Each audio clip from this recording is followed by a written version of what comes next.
Angela could neither see nor hear the Michael standing over her, asking the Michael sitting at the desk if they were still talking. In desperation, the Michael in his dressing gown knelt down beside Angela, firmly grasping the backrest of her chair as he got uncomfortably close to her face. "Please, Angela," he said. "Please, just hear me. Even for a second, please listen to me. Don't listen to him, he doesn't know what he's talking about." "Michael, this isn't helping," said Angela. "We'll put some bloody cream on then," said the Michael sitting at the desk. "Oh, your poor hands," said the dressing gown Michael. "Your poor, sweet little hands." The stress of the situation was causing Angela's psoriasis to flare up. The dressing gown Michael gently caressed her hands, shaking as he relished the touch of her skin. As if she could feel it, Angela quickly put her hands into her pockets. The dressing gown Michael began to tear up while his past self continued to ignore Angela. "Oh, you poor bloody thing," he said. "I always hated you for using that against me because I knew you knew it worked. You never did anything. Pure, sick, unadulterated laziness using your skin condition as an excuse." Unable to hear dressing gown Michael even if she wanted to, Angela applied her cream and occasionally batted her eyes towards desk Michael, hoping he would pay attention to her again. "Angela, you know I love you," said gown Michael, "despite what a difficult woman you can be. You just make me so angry about everything. You make me a bit mad sometimes, that's all. And I'm sure I'm not easy for you to be around either. Would you please just say something to me?" "I think you want me to come back," she said to desk Michael. "You're so fucking pathetic you think you could never find a woman to replace me. That's why I still have the keys to that building." "Angela, please," cried gown Michael. "Is that so, Ange?" asked desk Michael. "And don't call me Ange, Mikey. Don't call me Mikey." "Mikey. Mikey, the stupid pikey." "Don't call me Mikey." "Stop it, both of you!" cried gown Michael. "Mikey, the pathetic, drug addict hiring, insecure, lonely, miserable, television-watching pikey. Maybe if you actually knew how to use your tongue, I wouldn't have needed another man to take care of the job for you!" Angela jumped up and stormed out of the office, knocking gown Michael over. He jumped up to follow her, but she slammed the door in his face. He banged on the door and cried out Angela's name. Desk Michael aggressively stood up and marched towards the door, causing gown Michael to phase into nothing as desk Michael stood in his place. "You think you can come into my business and talk to me like that, you filthy slut? You've got another thing coming!" Michael swung open the door to reveal his bar supervisor, Corey Ramis, a 27-year-old cynical Essex man who mainly professed in changing kegs, drinking behind the bar, and having cigarette breaks. Even with his insecurity aside, Michael knew Corey didn't think highly of his job, the pub, or Michael himself.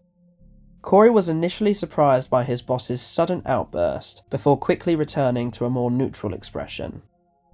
"Did you call for me?" he asked.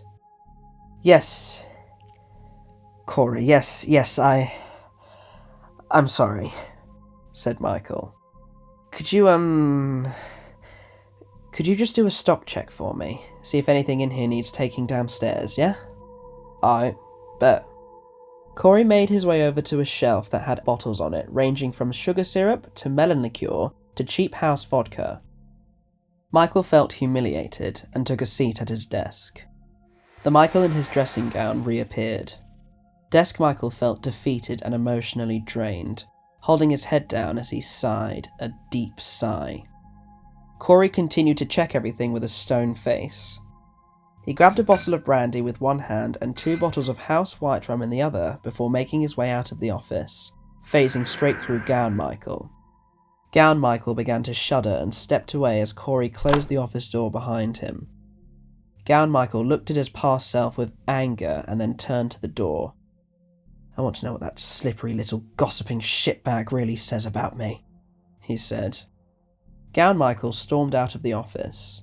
He slammed the door behind him, leaving Desk Michael as he slammed his desk with his fists. Hearing the bang on the desk from the stairs, Corey found it humorous and pulled a face with wide eyes. Michael, following behind with his hands in his pockets, pulled an annoyed face as Corey continued walking. Corey reached the bottom of the steps and made his way through the small doorway behind the bar, placing the bottles of liquor where they each belonged.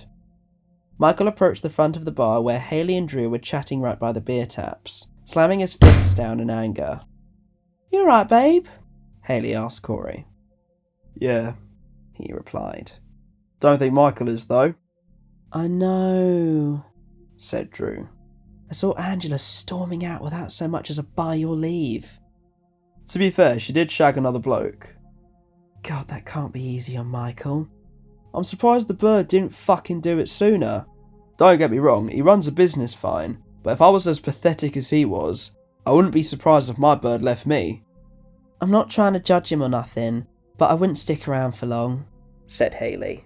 "But I'd also struggle to tell him that. I get where she's coming from." Corey seemed to agree. But then again, using psoriasis as an excuse to be a lazy cunt, he said. Mate, if my bird did that, I'd just tell her to fucking scratch herself, put some cream on, get some washing up gloves, and do the fucking washing up. They both just need to get over themselves. "It seems like a bit of a double-edged sword, really," said Drew. Also, isn't it a little bit weird that he went for the one woman in Southend with the same last name as him? Haley scoffed before bursting into laughter. Drew agreed with Corey. "You think I like it?" asked an outraged Michael. His words once again fell on deaf ears. "He's hoping he has enough common sense to keep this place open, eh?" said Billy as he raised his pint. "Maybe hand the keys over if we're lucky."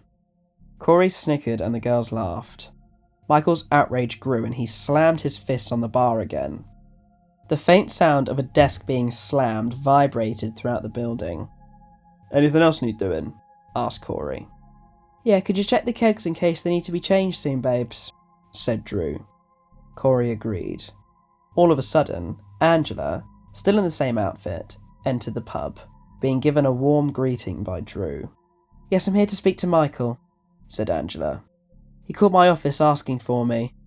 "Weren't you just here?" asked a confused Michael. "He's upstairs in his office, babe," said Haley. "You know where he is, don't ya?" Angela thanked Drew before making her way upstairs, asking the staff to make her a gin and tonic on Michael's tab. "I bet," said Corey. "No!" yelled Michael. "No, not alright, bet!" "You think she's come to give him his Viagra back?" Drew and Corey snickered while Haley erupted into obnoxious laughter. Michael was appalled by the mockery made of him.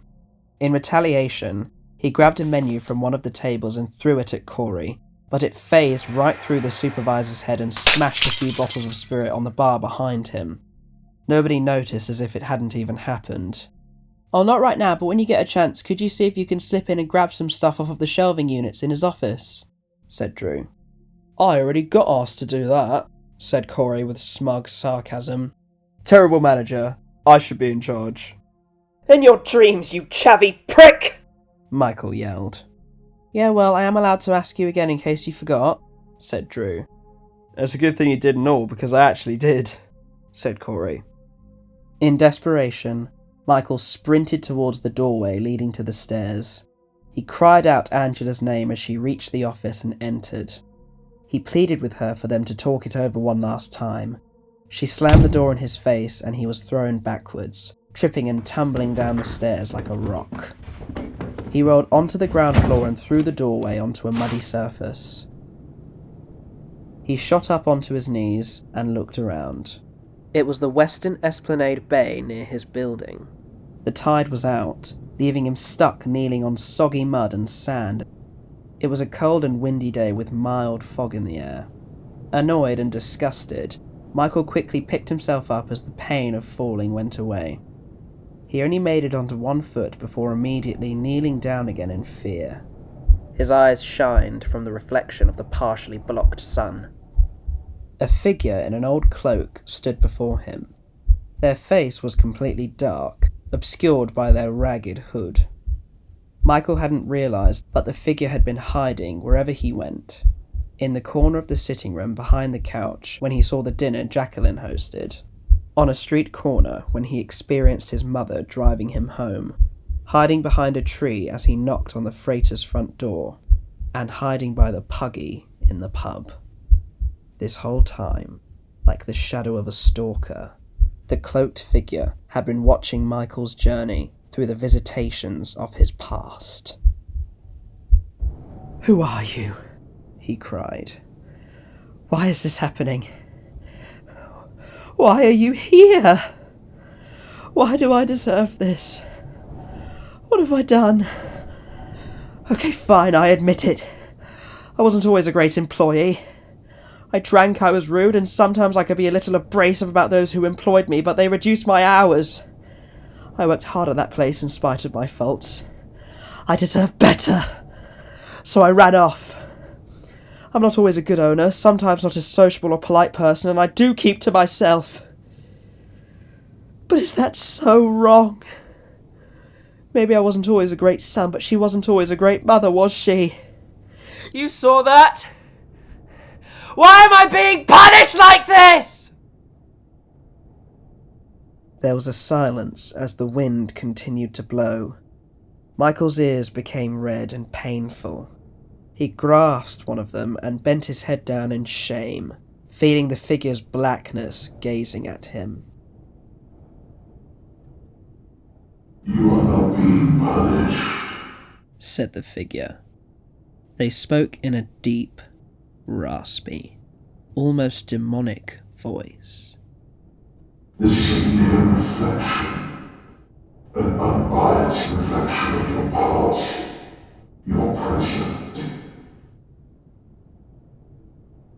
and what awaits you."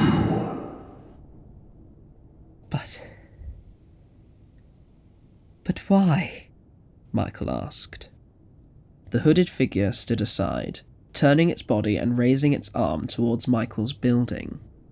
Michael was confused at first. As he realised, he widened his eyes and looked up at the figure. No. As if he were a bird watching from a tree, Michael could suddenly see within the flat. It was almost completely bare. All that remained was the black shelving unit, a couple of balcony chairs, and the red table lamp stand with the bowl on top. Angela and a mover carrying a medium-sized box walked towards the hallway. Angela stopped and turned to face the balcony, feeling something strange brush over her skin like when a large caterpillar crawls on your arm. The mover stopped as he realised Angela wasn't following him anymore. "Sorry, did you want this box of books in the junk or the moving pile?" he asked. "The moving pile," she replied. "I actually quite like those books. I'm sorry I haven't been of much help, it's just, my psoriasis." "Of course, love. Can't be easy." The mover headed towards the door with a look of disbelief over Angela's excuse. She walked over to the bowl and admired it before declaring it was now hers. Michael took a deep breath and coughed something fierce as though he hadn't breathed for over an hour. He looked at the figure. It was standing still like a statue with its arms still aimed at the building.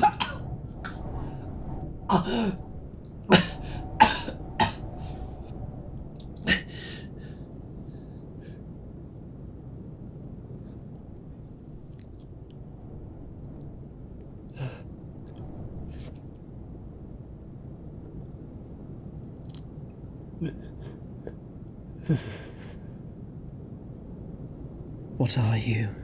Michael asked. The hooded figure dropped its arm and turned to face Michael. It stretched its hands out from under its sleeves, revealing them to be completely skeletal. Michael was shocked. The figure slowly raised its hands to its hood and pulled it down. Drool started to leak from Michael's mouth.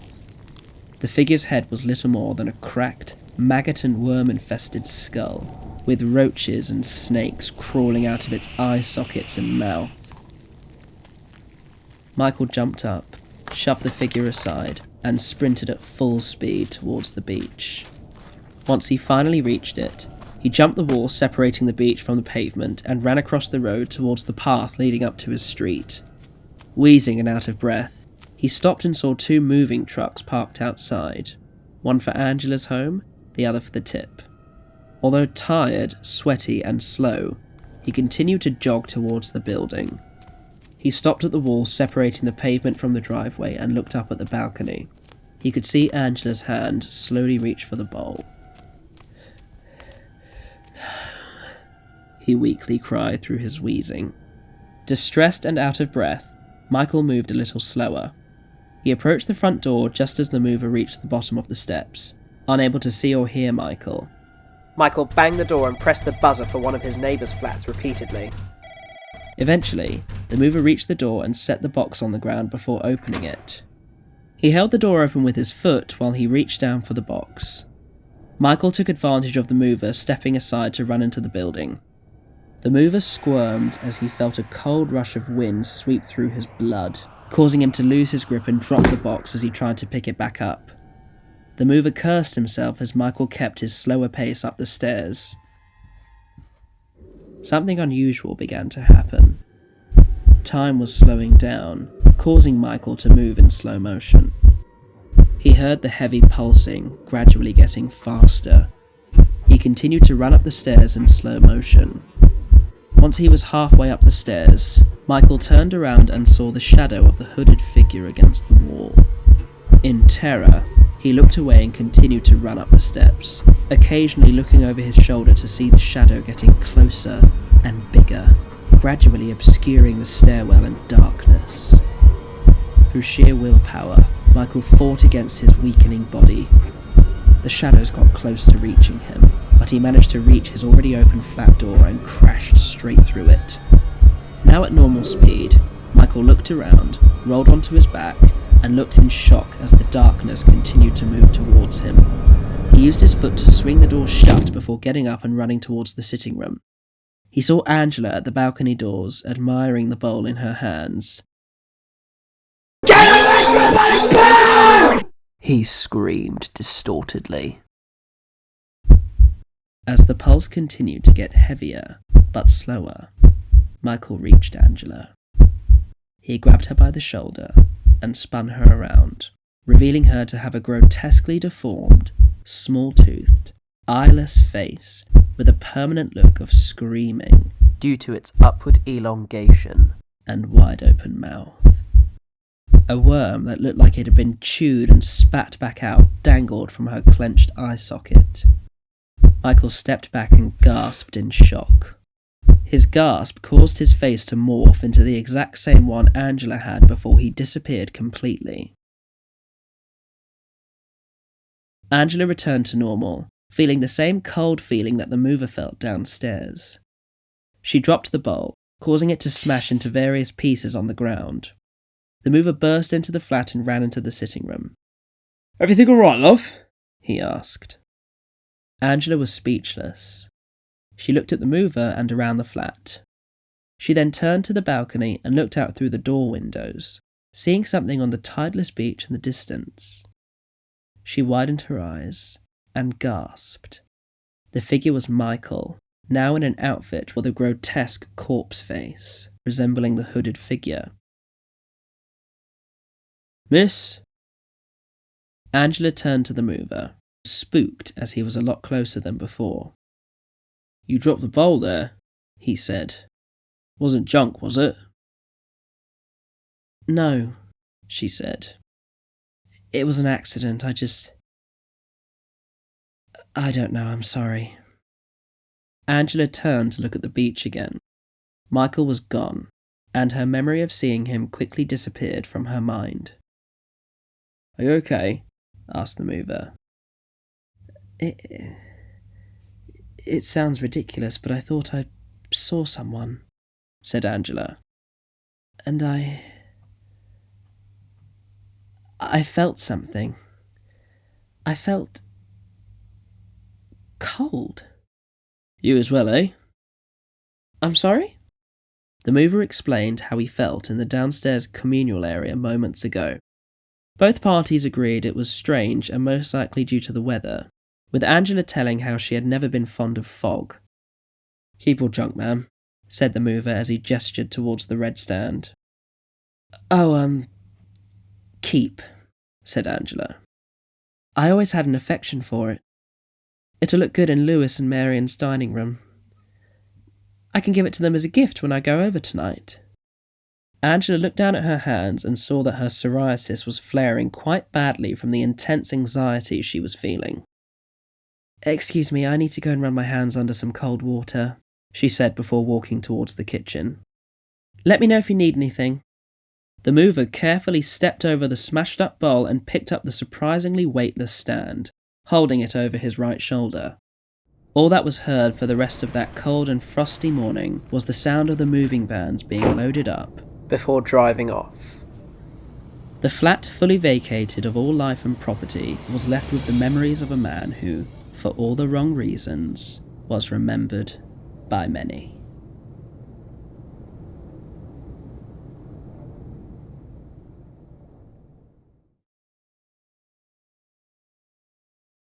Well, wasn't that scary?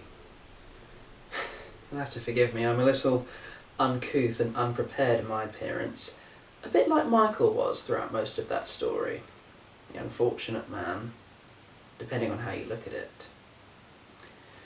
You'll notice in the last few stories the common theme of otherworldly supernatural forces that we don't understand, terrorising seemingly innocent people. But next week's story we'll explore something a little bit different. What if I told you that the otherworldly forces are actually the least threatening thing to a human being, but the most threatening thing is another person themselves who, for seemingly no reason whatsoever, lashes out and harms those around them, even those closest to them? That will be explored in next week's adventure, Lack of Reason. Thursday nights at 9 p.m. We see Neo Smite of the Smite family, a seemingly ordinary man, unlocking a strange inner feeling he hasn't felt before, or at least not for a long time, and we'll see how it affects the world around him. Chin chin.